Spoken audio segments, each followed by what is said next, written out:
sa DWIZ, programang sasaguhin ang iba't ibang isyu at mga balita. Karambola sa DWIZ, tatalakayin, hihimayin at pagtatalunan ang iba't ibang mga isyu. Karambola sa DWIZ, programang pwede kang mag-good pero pwede ka rin mas-crash.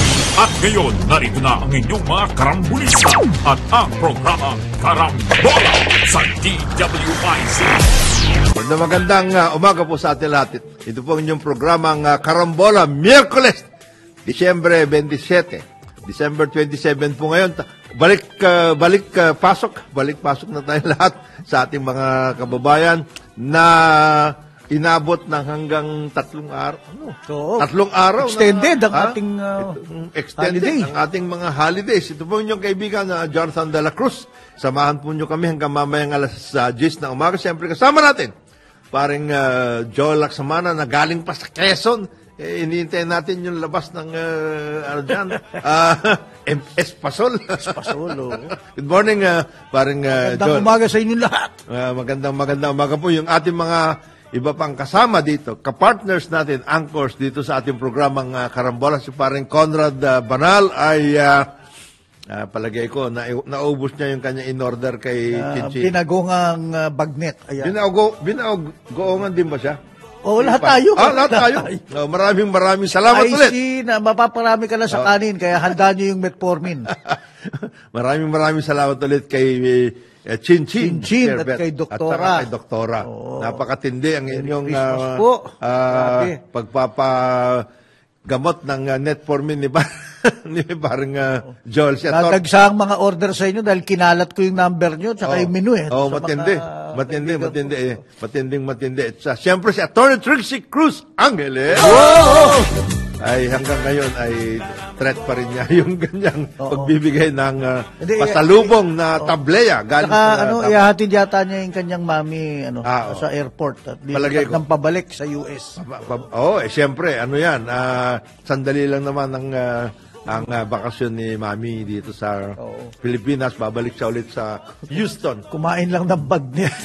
Pinagongan. Sinubukan lang ulit ang mga lutuing Pilipino na dito talagang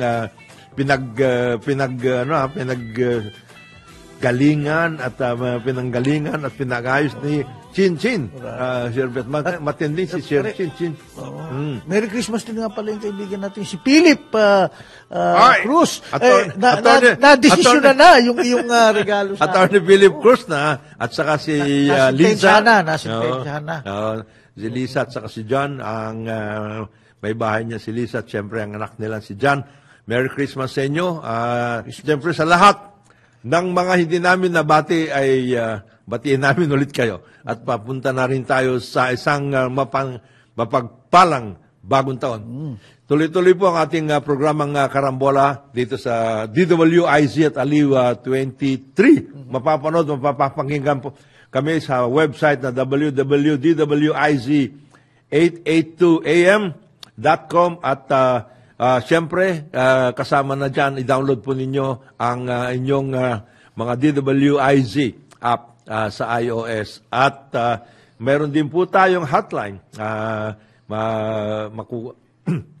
Kasama po ninyo kami dyan. At siyempre, meron din po tayong, hindi ko mabasa, si Parang Joel na nakakabasa lang nito. Ano to, yung hotline? Hotline 8470-1750-54. Yan, text line. 0999-376-6768. Tayo rin po yung mapapanood. Ako, pero medyo... Tayo rin po yung mapapanood sa digital. Free TV, Aliw 23 sa Sky Cable, Channel 72, Signal, Channel 24, TV Plus, Channel 27 at GMA, Apordabox. At iba pang mga cable network. Pasensya na ho kayo, talagang ganyan ang tumatanda. Meron akong, hindi naman birthday ito, kaya pwede kong batiin, bro. Okay, ito. Kung merong pelikulang When We Met in Tokyo, Meron namang When We Met in Tagaytay. Yan. Ito po ang Sino yan? si Alfred Hipolito. Oy. At ang aking Taekwondo Black Belt sorority sis na si Kathleen Estrabo ay sila'y magnunuptials, mag-isang dibdib ngayong umaga. Ngayong umaga. Alas 9 ng umaga sa Lazuli Hotel, Tagaytay, Nasugbu Highway. Itong si Kathleen, ako matagal kong, parang nag-estudyante ko to. Si Alfred, hindi ko kilala, pero kamukha ni Boyer. Parang kamukha ni Christopher De Leon. Christopher De Leon, ha? Oo. Siyempre, mamaya Vilma Santos, si Kathleen. Yeah. Talagang happy nuptials sa inyo, sa inyong pagsisang dibdib mamayang alas 9. Walang walang tatakbo, wala tuloy yan. Tuloy to, ha? Alam nyo na lang. Alam naman ninyo yan. Yung mga ganyan, it's not a walk in the park. Itong si Boyet, Alfred, masugid na taga-subaybay ng Karambola. Sabi ni Kathleen. Kahit noong pa. So talagang, thank you very much. Siyempre, maraming salamat sa lahat ng mga nakikinig at nanonood dito sa ating programang Karambola, Luzon, Visayas, Mindanao at pati sa buong mundo. Babatiin ko rin ang mga security guard ng Remanville Homeowners Association. Abay, dumaan ako nung December 25 nung papunta rito. Biglang nagulantang ako yung kalendaryo ng Karambola. Nakapaskil doon sa guardhouse. Salamat po, mga taga-subaybay pala natin. Maraming salamat. Marami tayong ganyan, mga kaibigan, Remanville Homeowners. na natutuwa. Natutuwa sila. Nakikisama dito sa ating programang Karambola. Hindi, pero sabi sa akin ng gwardiya, kaya po nandyan yan kasi talagang crush daw nila si Atty. Trixie Cruz Angeles, kaya nasa gitna ng retrato. Tama-tama po yan. Salamat tuloy-tuloy po. Sana tayo magsama-sama dito sa ating programang Karambola hanggang alas 8 hanggang alas 10 ng umaga. Monday to Friday. Siyempre, tayo po yung bumabati. Ayaw ko sanang batiin, kaya lang babatiin ko na rin ito. Si General Calanoga ng PNP. Happy birthday po. General Calanoga. Pansit! Ay, hindi. Pansit. Saan nakadistino si General? Dito yan. Dati siyang regional director ng PNP sa Region 8. Ngayon ay siyang deputy deputy ng intelligence. Diyan po sa Camp Happy birthday. Happy birthday. Meron din akong hindi babatiin, bro. Kilala mo ang tatay nito, sigurado ko. Anyway, ang pangalan niya ay, siya ay director sa Philippine Taekwondo Association. Tumakbo ng konsyehal to dati sa Maynila. Si Stephen Fernandez. Ang tatay niya, si Ping Fernandez, bro. Yung si Sir Ping nung... Matindi yan. Yan ang nag-host sa amin noon sa bahay nila sa Green Hills noon. Tsaka naging vice mayor, naging si Ping Congressman pa. Sa Manila ito. At ang kanyang ama ay walang iba kundi yung pinagpipitaga ng Senador Estanislao. So, lolo ni Stephen Estanislao. So, talagang they came on a long line of politicians. Of politicians. Si Stephen, sinubukang magpolitika. After sa Manila. Sa Manila, konsyal, natalo. Pero sabi nga, mukhang bro, hindi para sa akin itong trabaho. Hindi. Kasi it has to, hindi niya na... Alam mo... He tried, but, may sabi niya, ibang rito. Ibang politika. Si Ping, naging undersecretary, undersecretary in transportation din yan. Ganun, okay. I think so. Laging kasama niya kasi doon yung, sino ba to? Asawa ni dating Presidente Estrada sa mga events, I remember, sa Manila Water ako. Mag-inaugurate kami doon sa Maynila. Yun kasama sila noon.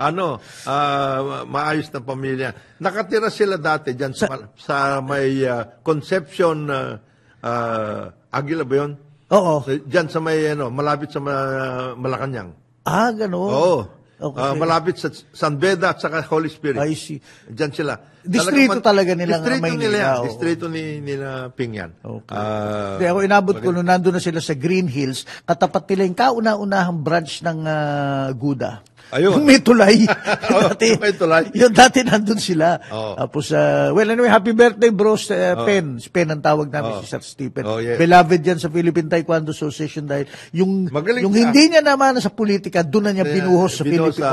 Tumutulong sa mga bata. Maganda naman at yan din ay tayo ay siyempre nalulungkot. dito sa nangyari. Sports, we are talking about Oo. sports. Ay! Oo. Kay, Medyo backshot natin. hindi umabot si Marlon Tapales. Well, he did a good job in the first few rounds. He was stick and move. Ang pinag-uusapan po natin Si Inoue, yung kalaban niya yung Hapon. unification match Ng Super Bantam. Super Bantam. Oo.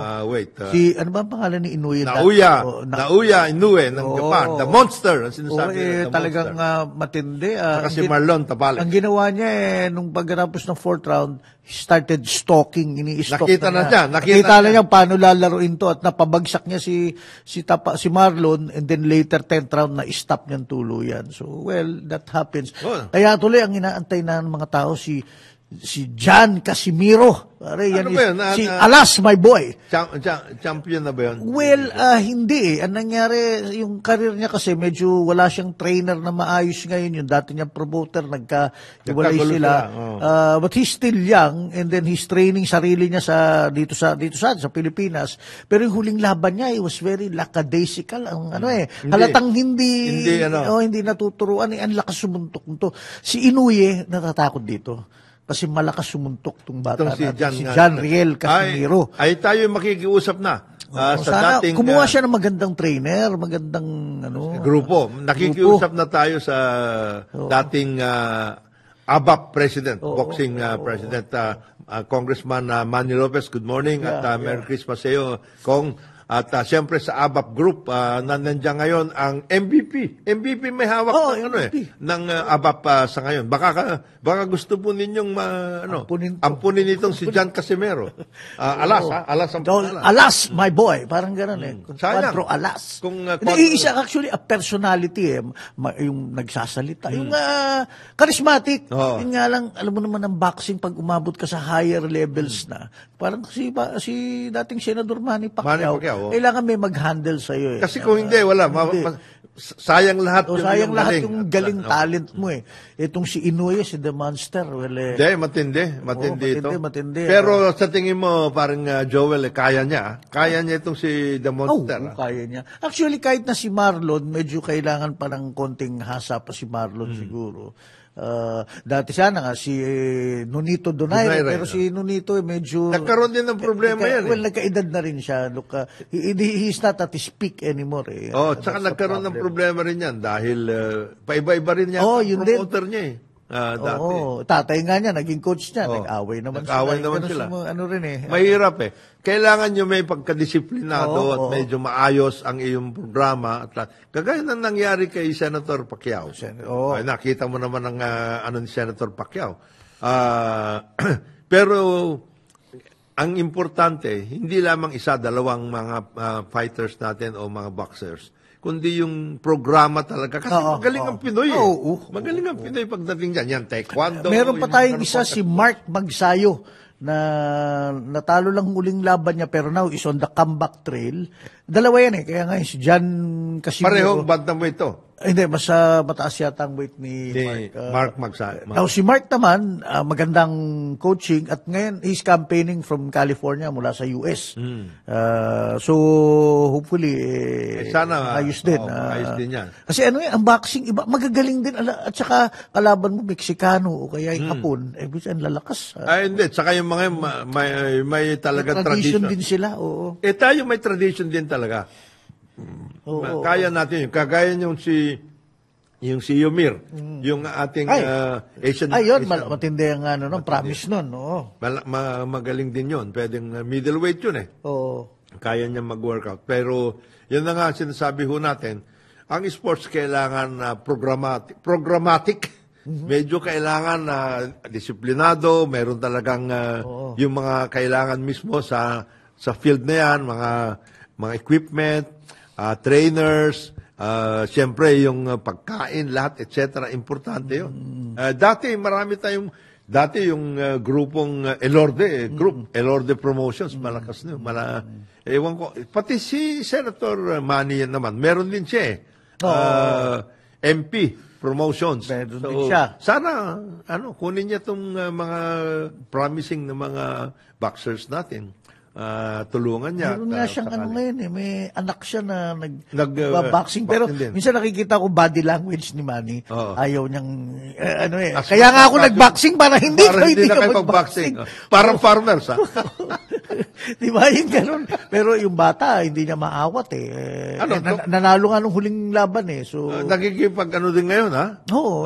Tsaka gwapong bata, kaya siguro si Manny naghihinayang. Teka, anak, kaya nga hindi ako nagboxing Yung ilong mo gusto mong maging di ba? Mapango dyan sa wala. Hindi niya maawat. Wala. Now at least. Meron talagang mga ganun Oo. Hindi mo pwedeng awatin ang nais na mangyari ng ilang mga tao, maski na anak mo na yan. Parang ako nung araw, alam mo kasi ako, yung Talagang father ko, ikaw, jarista. Hindi, jarista. taekwondo ka ba? Hindi. Jarista ka. Jarista. Ayaw niyang maging jarista ako, so ilang kaming magkakapatid, 5. Ako lang yung mukhang tipong makulit daw. Ginanon niya. Nung nagjarista na, wala na siyang magawa.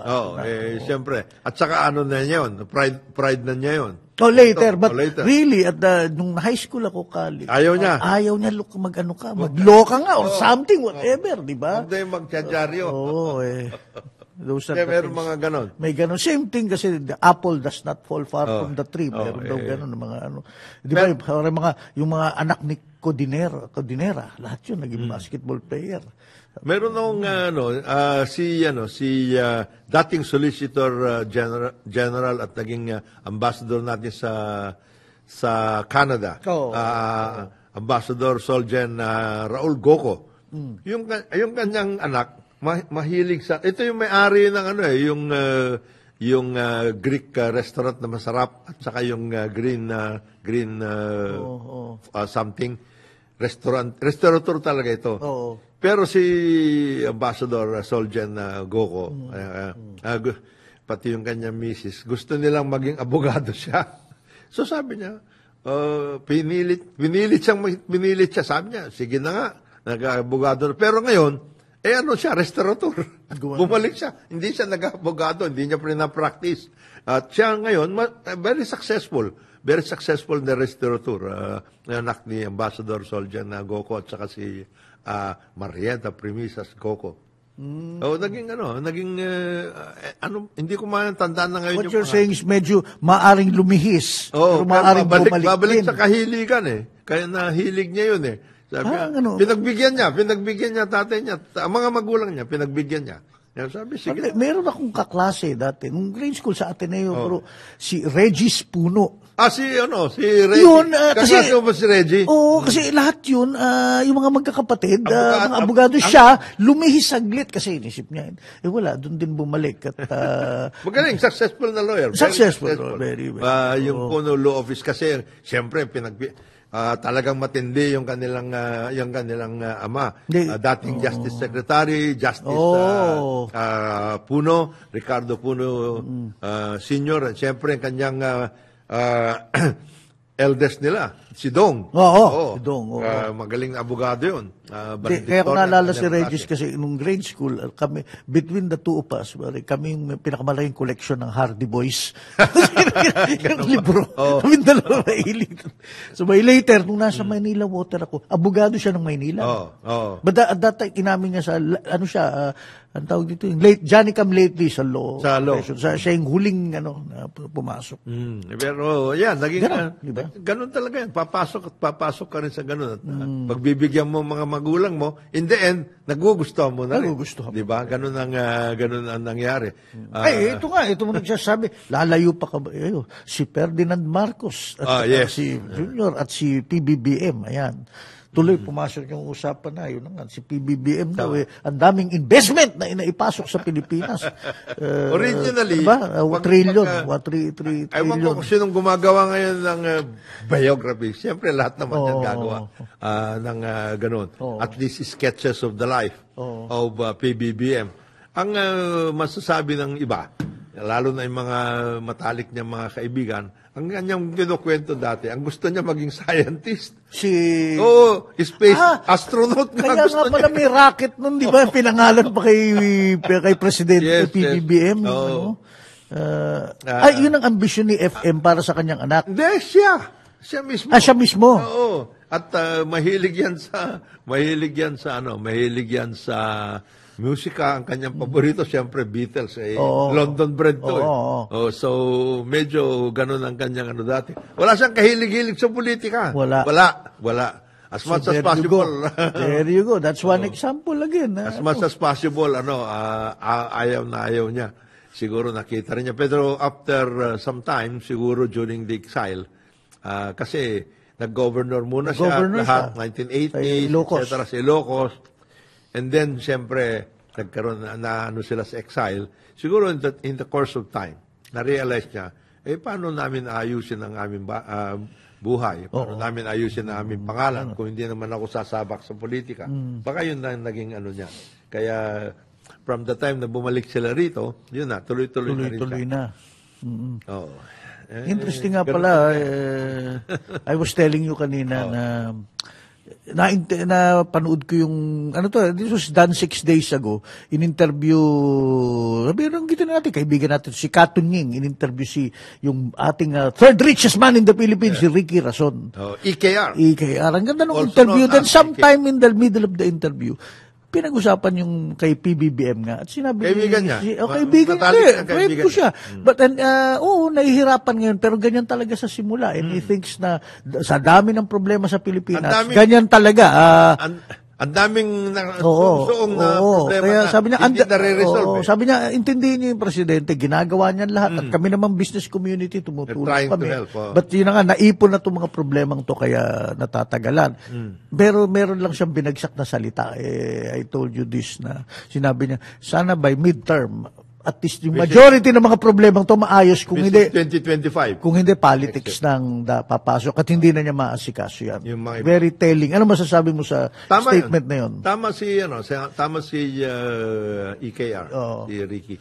Ganun talaga yan. The first 3 years of your presidency are the best years where you can actually undertake some reformation. Sabi niya, i-address mo na yung mga main na mga problema. Kaya nga nagkaroon ng office of the Special Assistant to the President for Economic and Investment Affairs. Itong si Precisely because kailangan may magtutulak May magtutulak because if you leave it to your cabinet, kanya-kanya yun because the cabinet, they have to take care of their legal mandates. Halimbawa, kung ako agriculture, I have to just focus myself on agriculture. Samantalang yan, hindi naman pwede magawa mo lahat ng gagawin mo sa agriculture nang hindi mo kausap yung mga ibang mga departments at lahat. Ngayon, tama siya.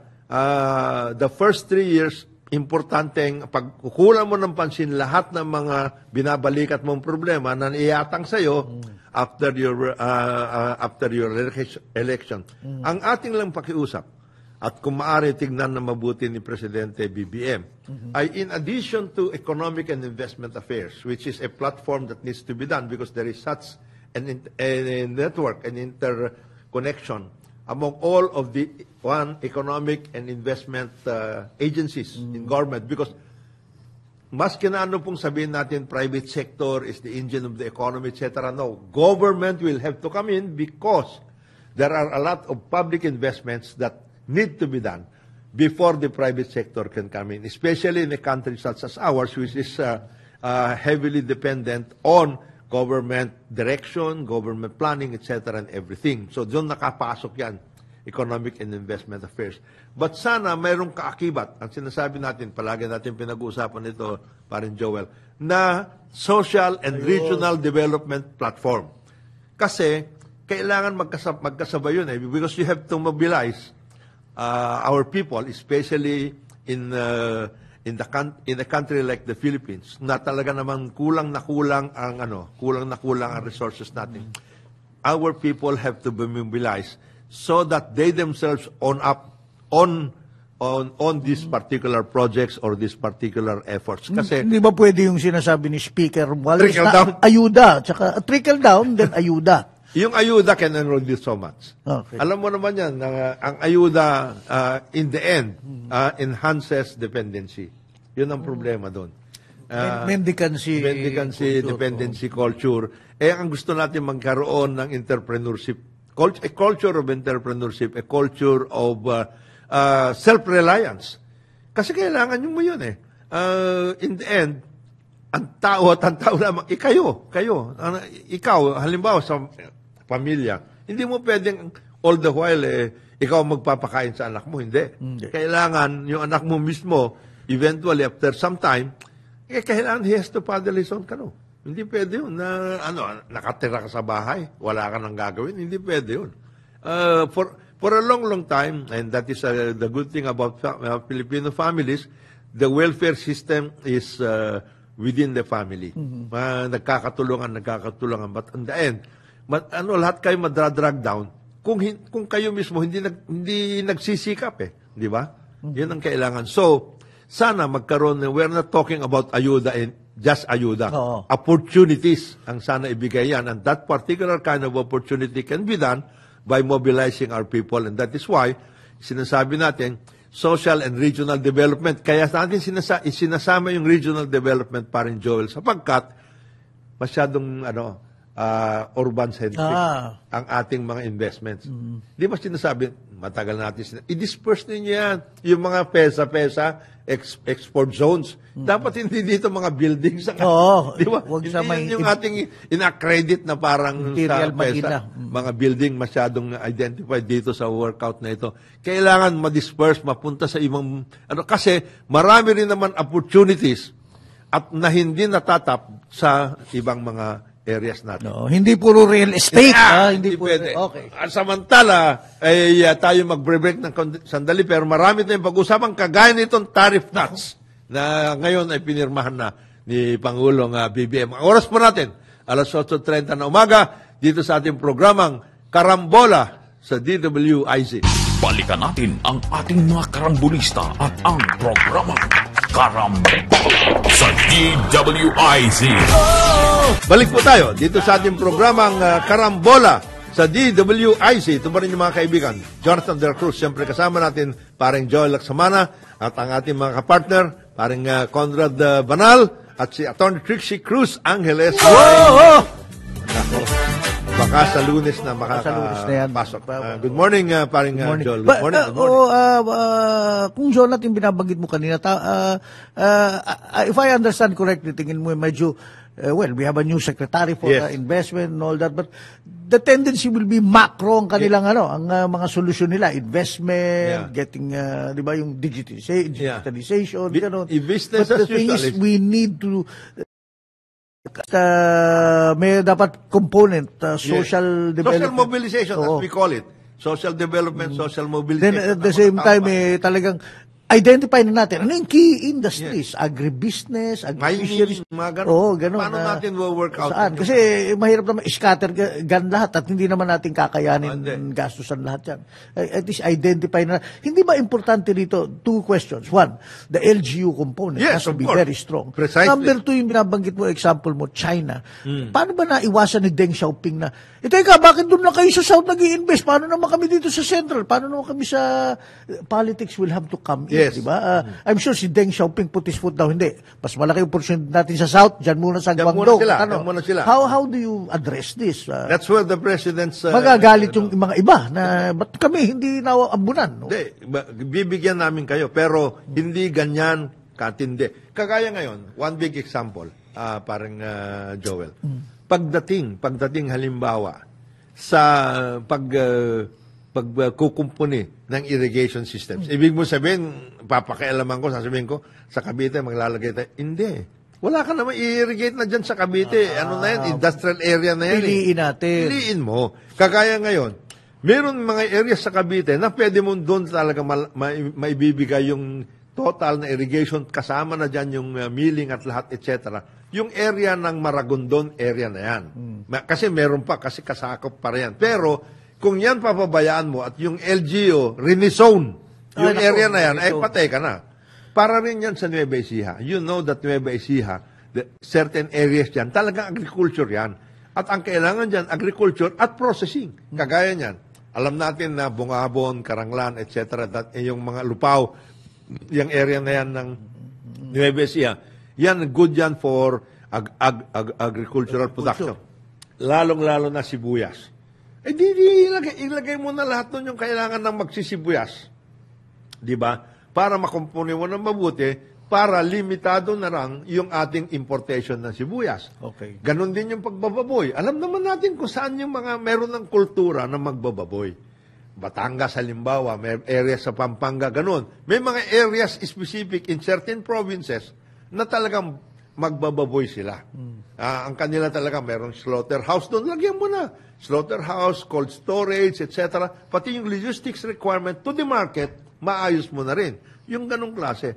Pati yung pagtataas ng ng market, maayos mo. Hindi lahat ng tao, hindi lahat ng areas pwedeng magmina eh. Oh. Di ba? Hindi lahat ng areas pwedeng magtanim ng bamboo para sa culture. Pero pag nagtanim ka na ng bamboo at alam mo yung area na yan ay maayos, di lagay mo na lahat yung kailangan para sa bamboo industry. Precisely. Ganun din. Alam mo, ginagawa yan nila dating Mayor Bengoy Yap sa San Jose Tarlac. Yan. Pinapunta niya yung isang tao niya sa Mindanao mag-aral ng bamboo cultivation at dinala rito. Sabi niya. At saka si Mayor Bengoy, ang sinabi niya, hindi na pwede dito mag-kwari-kwari. Hindi.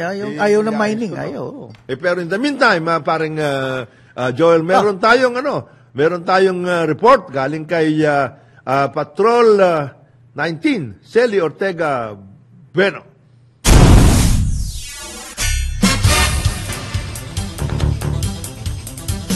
Kung ngayong taon ay napakaraming mahalagang panukalang batas ang naipasa ng Senado, sinabi ni Senate President Juan Miguel Zubiri na sa susunod na taon ay magdodoble kayod pa rin sila. Ito'y para matiyak na maipapasa nila ang mga kinakailangang panukalang batas para masumunlad ang ating ekonomiya, masumusay ang kabuhayan ng mamamayan at makalikha ng mas maraming trabaho. Isa sa target na ipasa ng Senado sa pagbabalik ng sesyon sa huling linggo ng Enero ay ang panukalang dagdag na sahod sa mga manggagawa sa pribadong sektor. Ayon kay Senate President Zubiri, may committee report na ang panukalang dagdag sa minimum wage ng nasa private sector kaya't may sponsoran na ito sa pagbabalik ng session at malamang maipasa na ito sa buwan ng Pebrero. Marami pa anyang iba't ibang panukalang batas ang magbibigay ng dagdag ayuda, benepisyo para sa ating mga kababayan na nangangailangan at malapit nang maipasa ng Senado sa pagbabalik ng sesyon sa susunod na buwan. Ito si Patrol 19, Celi Ortega Bueno, para sa DWIZ, nagbabalita ng tama, lingkod ng tama. Karambola sa DWIZ.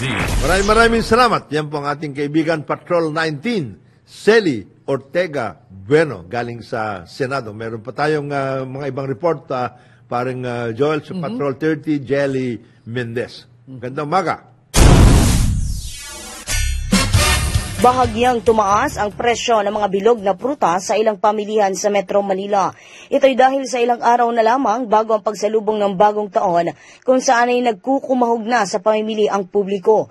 Sa pag-ikot ng DWIZ sa Farmers Cubao, Quezon City, nasa 280 pesos hanggang 300 pesos na ang kada kilo ng Carabao Mango o yung tinatawag na manggang kalabaw, 40 pesos ang kada isang piraso ng apple, habang meron ding pakyawan o yung tatlo sa halagang 100 piso.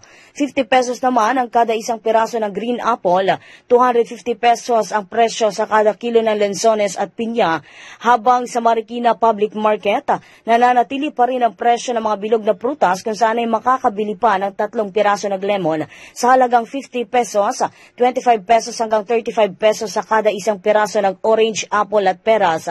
Nasa 250 pesos hanggang 280 pesos naman ang presyo ng ubas at cherry, habang 70 pesos hanggang 150 pesos naman ang kada isang piling ng saging na lakatan at latundan. Ayon sa mga fruit vendor, normal lang ang pagtaas ng presyo sa mga prutas, lalo sa salubong ang bagong taon o ang taong 2024. Nabatid na isa sa tradisyonal na mga Pilipino ang makumpleto ang 12 iba't ibang uri ng bilog na prutas upang swertihin sa pagsalubong ng panibagong taon. Asahan naman na posible pang tumaas ang presyo ng prutas sa merkado sa mga susunod pa na araw o ilang araw bago ang selebrasyon ng New Year. Ito si Patrol 30 Jelly Mendez nag-ulat para sa impilang may todong lakas sa DWIZ, nagbabalita ng tama, naglilingkod ng tama. Karambola sa DWIZ. Parang Joel, Oo. importante ngayon ng mga bilog. Oh, bilog na prutas. Darating na ano. Ngayon pa lang medyo Oo. kumuha na tayo at baka biglang magtaasan. Pero sabi naman ni Jelly, hindi gaano mataas ang presyo ng prutas ngayon. Bilog na prutas, ayan o'y talagang ating talagang tinitingnan bago magbagong taon at sa bagong taon kailangan bilog-bilog ang ating samantala. Meron tayo isang hopefully magandang balita to kung totoo to at matutuloy mula kay Patrol 13 Gilbert Perdes. Zero firecracker related incident tayo itong mga nakarang araw. Yan ang binibida ng pamahalaan. Pasok, Gilbert. Ibinida ng Bureau of Fire Protection o BFP na wala silang naitatalang insidente ng sunog dahil sa paputok nitong nakaraang 2 araw. Sa Bagong Pilipinas ngayon, public briefing sinabi ni BFP spokesperson Fire Superintendent Annalie Carvajal Atienza na mula December 24 hanggang December 26 ay wala pang iniulat na fire incident na may kinalaman sa paputok. Umaasa naman si Atienza na magpapatuloy ang zero firecracker related incident hanggang sa matapos ang pagdiriwang sa pagsalubong sa bagong taon. Subalit aminado naman si Atienza na mula noong Enero 1 ngayong taon ay nakapagtala daw sila ng 24 na fire incidents sanhi ng paputok bahagyang mas mababa kumpara sa 28 na naitala sa kaparehong panahon noong nakarang taon. Napag-alaman na pinaigting pa ng BFP ang kanilang fire truck visibility nitong panahon ng Kapaskuhan bago ang pinakaabangang pagsalubong sa bagong taon. Wala ring humpay ang pag-iikot ng mga taga-BFP sa mga matataong lugar upang magpaalala sa mga mamamayan na huwag nang gumamit ng paputok at makakaiwas naman sa disgrasya at sa sunog. Patrol 13, Gilbert Perdes nagbabalita ng tama, naglilingkod ng tama. Kapag may bagong balita, naka-on air, agad-agad, DWIZ Patrol Report.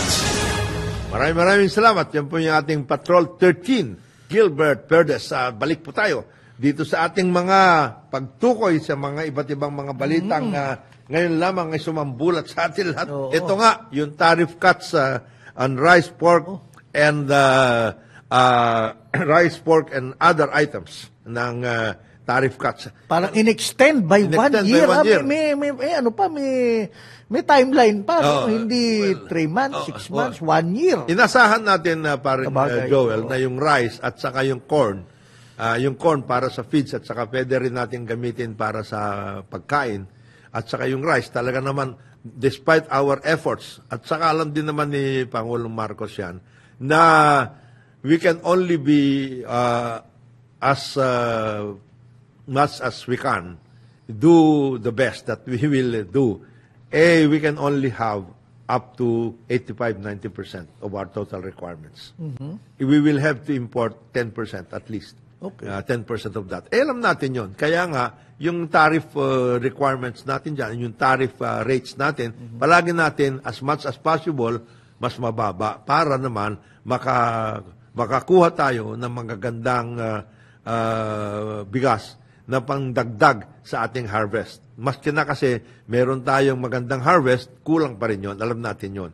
Sapagkat lumalaki po ang ating populasyon. Pero itong tungkol sa pork, sa baboy, hindi natin maintindihan ito. At yan palagi natin sinasabi pa rin, Joel, na kung maaari naman sana, hindi na natin in-extend yan sapagkat itong mga importers ng baboy, yung MITA, Meat Importers and Traders Association, antindi na ng pakinabang ng mga ito At hindi naman nakakatulong ito para palaguin natin ang ating babuyan sa buong Pilipinas. Ang palagi nilang ginagamit na rason ay sapagkat may mga ASF. Kung talagang mayroong ASF, alam naman natin yun. Asian wine, African swine fever daw. May threat daw niyan kasi. Totoo naman yun. Pero yung threat na yan, ano na yan 3 taon, 4 na taon na yan na ganyan. Kung ibig mo sabihin, tuloy-tuloy ba yan? Hindi na ba natin maapulayan? Hindi ba natin maayos yan?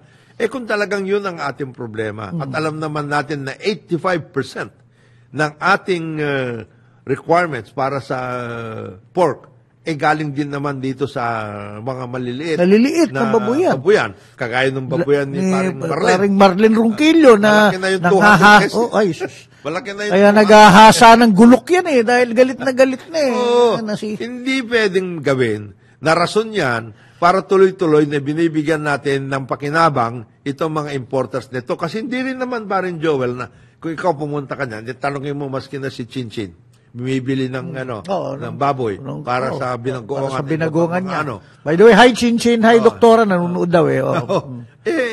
Tanongin mo, bumaba ba for the past 4 years ang presyo ng baboy dahil dito sa ginagawa natin ng pagbababa o minementenahan natin yung mababang taripa? Hindi rin. Hindi rin naman eh.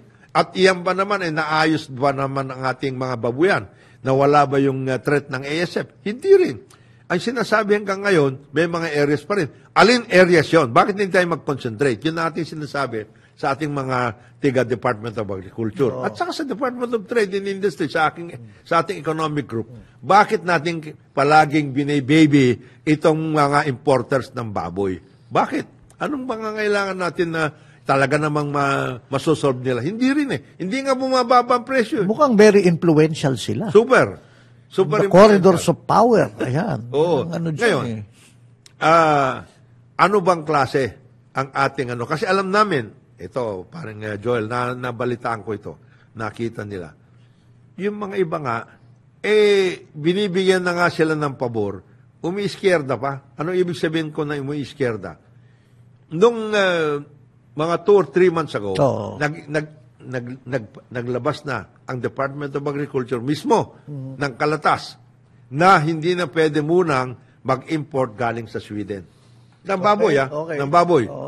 Ba, makalain mo mayroon na 12 importers na nakapagpasok? Mayroon ng ganon. Yan ay inimbestigahan sa ngayon. At malaki-laki rin yung kanilang naipasok. I think 326,000 na metric tons. Di malaki na yun. Nandito na yun. Ano pa bang kailangan pa natin additional pagdating dyan sa pagbababoy na yan? Yun ngayon ko palagi natin sinasabi, parang Joel, pwede ba at least itong mita, total nandiyan na rin lang kayo, pabor na pabor ang mga pamahalaan sa inyo. Tignan natin kung ano yung usage pinag-uusapan natin, ng inyong mga ini-import. Yan ba ay pumupunta kung saan, ano bang nangyayari, kanino nyo saan napupunta yung inyong mga ini-import.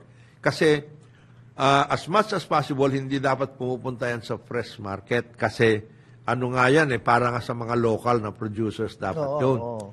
Ang alam natin, yan ay nagagamit ninyo para sa industrial users. Ibig sabihin, yan yung mga nagkukumpuni, nagpro-process, lahat, etc., para sa pagkain. Delata, o kaya yung mga binibigay ninyo sa mga hotel, restaurant, etc. Yan. Pero yung local consumers, yung sa mga public market at saka sa mga wet markets, hindi kayo pwedeng pumunta ron. Hindi dapat doon. Hindi dapat kayo pumunta ron. Ngayon, yan ba na monitor? Yan ang gusto natin malaman. Sana na monitor naman yan ng Department of Agriculture, Department of Trade and Industry, at saka ng local governments. Kasi kayo nakakaintindi dyan yung loop na yan. Para maintindihan natin, bakit kayo nag-i-import ng ganito? Ganun ba kalaki ang ini-import ninyo? Kasi dati, parang Joel, alam naman natin yun, 40% po ang tariff niyan dati. At ang minimum access volume dati ay 240,000 metric tons lang a year. Tinaasan natin yung minimum access volume kasi ang sinasabi nitong mga economic managers, kailangan natin yan para sugpuin ang inflation, isa, at pangalawa, para hindi naman tayo masyadong nahihirapan pagdating sa pagbababoy dahil mahilig tayo sa baboy. 450,000. Iwasan ng shortage. Iwasan ng shortage at lahat. At binabaan yung tariff from 40%, ginawang 10%. Nakinabang ba tayo? Hindi. Bumaba ba ang presyo? Hindi rin. Mas maayos ba ang sitwasyon ng ating mga magbababoy? Kasi in the ultimate analysis, ang atin dapat na gagawin, ginagawa natin ito as a stopgap measure para palaguin natin ang ating mga babuyan. Nagawa ba natin yun? Hindi. Palagi natin sinasabi, hindi, meron pang ASF di kalokohan. Yan ang sinasabi natin. Ito'y challenge ito. Dati originally, si Secretary Laurel sabi niya, nung pinag-uusapan tungkol dito sa tariff, nung bago pa lang siyang pasok, ang sinasabi niya, against ako. Against ako sa importation. Sa importation But now na yan. here, we have an extension of 1 year. Against ako sa importation lower tariff, ayaw niya yan. Yeah. O, hindi. Pero- In-extend. Ano ngayon ang papel natin dito? Sana tignan na mabuti ni Secretary Aurelian nang sa ganon, mabigyan niya ng karapat-dapat na solusyon itong sitwasyon natin ito at mabigyan din niya ng the other side of Tsaka, this particular mabanggit issue. ko lang, di ba, Kay Presidente. we talked about this several shows before. Yes. Ito nga, sabi na, to manage inflationary pressures. Pero napag-usapan natin yun, di ba? Ang problema, pati yung inflation ng pressure, ibang bansa. dinala mo Dinala mo dito. dito, siyempre. So, parang doon hindi ko magets yun eh. Hindi, at saka, ano ba ang percentage? Ano ba ang impact ng baboy, importation ng pork Oo. sa inflation? Right. Sige nga, Oo. yun ang gusto kong maintindihan dito kay na Secretary Balisacan. Ano ba talaga? Managing inflation. O sige, ipagpalagay na natin yan na kailangan natin to fight inflation or managing inflation. In fairness naman, sabi ni PBBM, na he has ordered the Committee on Tariff and Related Matters of the NEDA, National Economic Development Authority, to submit its findings and recommendations on the semestral and annual review of tariff rates, including analysis and monitoring of subject commodities. So, isang 1 year nga extended yan, pero per semester, pag titingnan naman nila. Ganyan din sinabi nila. Ganda Isang ng salita, taon eh. ikaw naman. Oo. Ganda ng lingwahe. Okay yan. Tayong lahat naniniwala na kailangan natin, number one, labanan ng inflation. Siyempre, para mas malakas ang buying power ng ating mga kababayan. Okay yun. Para mas maraming mabibili sa bawat piso na kanilang hawak-hawak. Okay yan.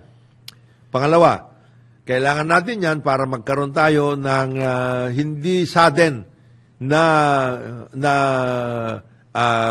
shortage pagdating sa mga key or economic. Pero, totoo ba yun? Nangyayari ba yun? Ginawa ba natin yun? Hindi rin eh. Yan ang sinasabi natin, Parin Joel. You follow through. Okay lahat yan. Gusto natin ganito, ito yung end result gusto natin mangyari. Nangyayari ba? Yun ang atin lang naman gusto malaman eh. Ginawa ba natin kaparaanan para mangyari yung sinasabi natin na pag-aayos? Hindi rin eh.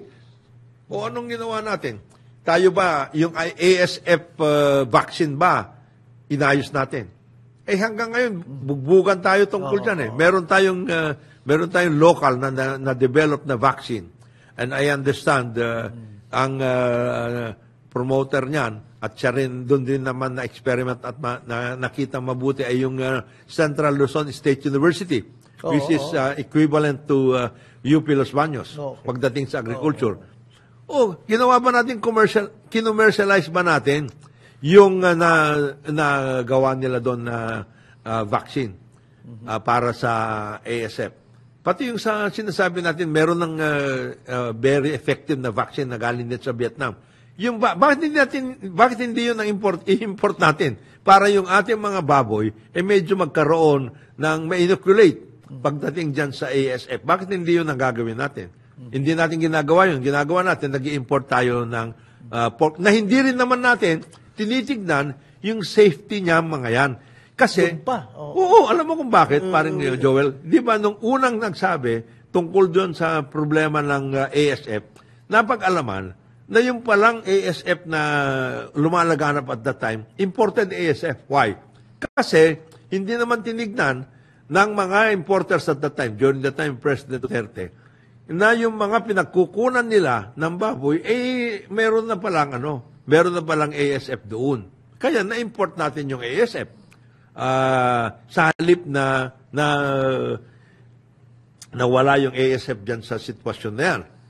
Tapos, may mga areas, may mga probinsya na wala naman ASF. Bakit hindi natin palaguin doon yung ating mga babuyan? Para doon tayo kumuha, imbis na ini-import natin yung hindi natin alam kung may ASF ang o hindi, at saka ini-import din natin yung kanilang inflation. Yun ang sinasabi lang natin. Kaya hindi, sana may katugma na trabaho rin. Hindi lang importation, may katugma. Parang para ma-harmonize yan, mayroon importation, may production. Palaging ganun naman yan balanse sige, mag-import tayo para mapunuan natin yung kulang natin sa production. Pero, ang dapat natin palaguin palagi, hindi importation. Ang palaguin natin yung production. This Para- dovetails din sa ganun yun eh. sinasabi mo yung sana may social Yes. component. Social development. Social development component. Hindi yung tayo ating puro... programa oo. na yan. Kagaya, Kasi ang nakikinabang lang yung big business. Oh, yung mga importation, importer. saka yung manufacturers na sinasabi mo, yung Industrial mga users, yung oo. industrial users. Eh, paano naman yung Restaurant. production natin? You said in Japan, that would never happen. That- You know, wala. Hindi pwede puprotektahan yan. mo, hindi kayo makakapag Oo, dito. wala yan. Hindi po pwede yan. Rice industry in Japan. Bawal. Wala na nga silang dapat pag-anuan eh. Ng ano, pero, antindi pa rin ng agriculture So, law. utilizing that, for example, as an example ng social component. Oo. So, yung mga small farmers natin, mabigyan ng tulong in so far. Hindi ayuda, fertilizer support, Yan. loans, bank, whatever. Di ba? Yung ganun. Lahat, all the components para sila ay maging Tapos self- regional ang self- drive. ano. Doon ang yun ang kakaintindi doon. Hindi yung from Imperial Manila, Hindi. tatakbo mo yan. Kailangan workout din yan. Saka, ang mga local governments naman, Example. naintindihan nila yan. Oo. Kasi gusto nga rin nilang makipagtulungan. Ang problema lang, hindi tayo nakakapag-usap-usap. Yun ang problema lang natin dun. Kagaya niyan, diyan ba sa Nueva Ecija, naglagay na ba tayo ng rice mill para maayos? Yung bang mga rice mill, kasi karamihan sa mga malalaking rice mills ay nandito sa Bulacan. Totoo yun. Yan ba yung mga na-upgrade na ba natin? Yun ang gusto natin maintindihan eh. Ina-upgrade ba natin o mayroon ba tayong programang i-upgrade yung mga yan? Yun ang mga Basta ako, nakikita ko, pag ako'y nagmumotor, bumabiyahe, ando nakabilad sa highway. Sa highway, Post-harvest facility. yung post-harvest facilities natin, nandun sa highway. Yung, sa halip bilad. na, yan ang ating tinututukan. Yan ang sinasabi natin, yung mga silo at lahat. Pero, kami po, hindi kami magsasawang i-remind o kaya sabihan o kaya Kasi, banggitin. done deal na eh. 1 year. Bagay, Done deal na. bagay. Done deal na. Bagay. 1 year. So, Tingnan natin. tariff cuts, okay. Pero, Tingnan natin kung sana, saan yan. ano. Saan papunta ngayon. Ngayon, sige, nagkaroon tayo ng tariff cut. Tapos na yan, nangyari na. Inaproba na ni President BBM. Ano ngayon ang gagawin natin? Nakatunga na tayo? Hindi na tayo magkakaroon ng production activities? Yan bang ating gagawin? Naku, lalabas na ni paring Martin Ronquillo yung gulok niya pag ganyan. Samantala, tayo po ay magbre-break muna dito sa ating programang Karambola. Ang oras po natin alas 9:01 ng umaga dito sa ating programang Karambola sa DWIC. Karambola sa DWIZ.